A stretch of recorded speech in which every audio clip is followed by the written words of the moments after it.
What's up, guys? I am Kate with Type Match, and I really don't know how to intro this video.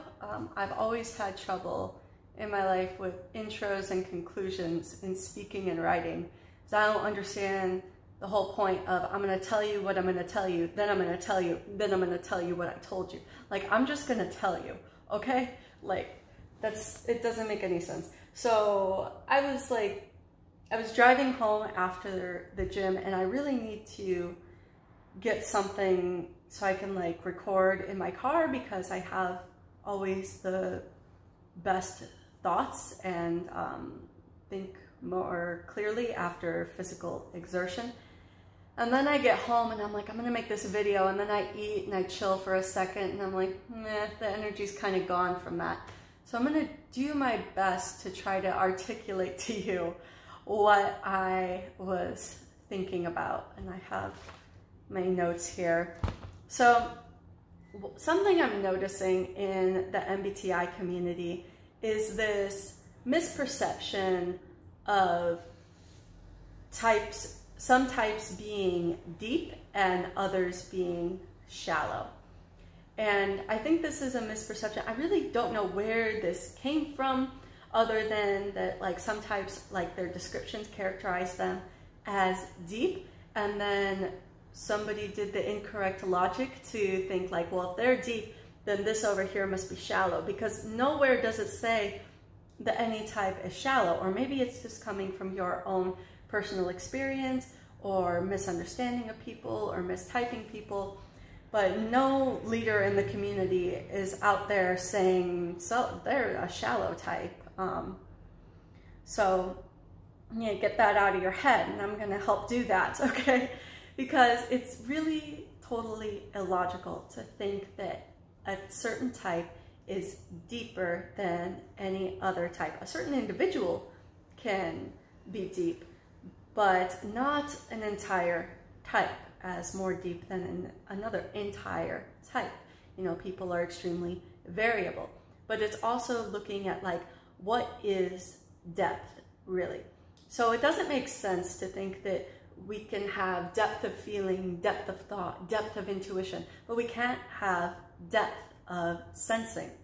And in MBTI, we have extroverted functions and introverted functions. And the extroverted functions are breadth, B-R-E-D-T-H, and introverted functions are depth. So because we all have extroverted and introverted functions, we are all capable of breadth and depth of understanding. It just depends on where that depth is. Okay, for a high FI user, it's, you know, depth of understanding their own values and feeling. But for an SI user, it's depth of the sensory world. And just because you don't understand it doesn't mean that it doesn't exist. Okay? And I think there's a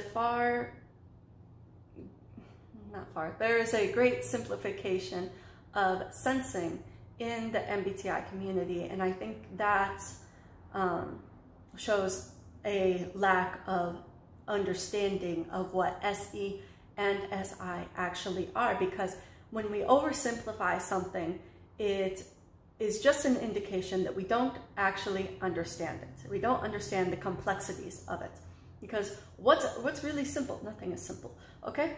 So, where was I going with this? Like, you know, if a person comes up and asks me, what's MBTI?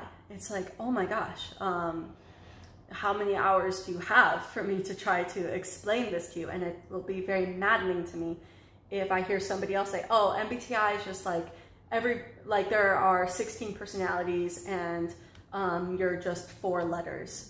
And I'm like, oh my God, no, it's so much more complex than that. It's so much deeper than that. Please do not bastardize it by simplifying it to just that, okay? Because then everybody is just going to reject it or think they understand it, think that's all there is to it. And of course, if you're watching this channel, you understand that it is far deeper than that. If somebody doesn't know Spanish, they might just add an O to the end of an English word, okay? And you know that that is not correct. So if you're oversimplifying something, or you think that it's simple, it's probably because you don't understand it. Kind of like the Dunning-Kruger effect of MBTI. The more you learn, the more you find out that there is so much more to know, so much more to learn and understand, and it humbles you, okay? So, where else, what else would I want to talk about with this? Yeah, I think this is causing also a lot of mistypes in the MBTI community, because if we label certain types as shallow, nobody is going to come in and be like, oh my God, that's so me. I relate with that. I am super shallow. No, because everybody knows that they have depth within them, and that they are capable of great depth, whether that is of thought, of feeling, of intuition, of sensing. Okay, everybody knows that they have that within them because it's an introverted function. So nobody's going to want to label themselves as shallow or think that that's them. And of course they're going to then go to like, well, what are the deep types, you know? Yeah, whiskey. It's not whiskey, it's sweet tea. I moved to the South and now I love it. So yeah, we all have extroverted functions, we all have introverted functions. This is an important point that I wanted to make. The way I like to look at extroverted and introverted functions is that extroverted functions are exploratory and introverted functions are investigative. So that's just a different way of saying breadth and depth. So an extroverted sensor is going to be exploring the external sensory world, which is why, you know, they're trying to grab as many different experiences as possible. Somebody with extroverted intuition, especially as a hero function, is exploring the, you know, the realm of intuition external to them, a lot of different ideas and concepts that are external to themselves, their futures, okay?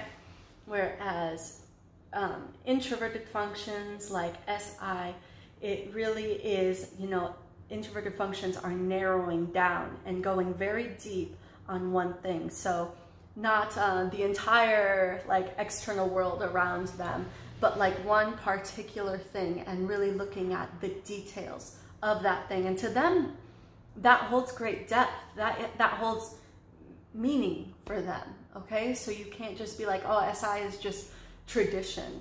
It's so much more than that, okay? And if you, like I've said before, if you think you've understood someone, you haven't, because we're all complex individuals. And, you know, our MBTI types are definitely not the entire picture.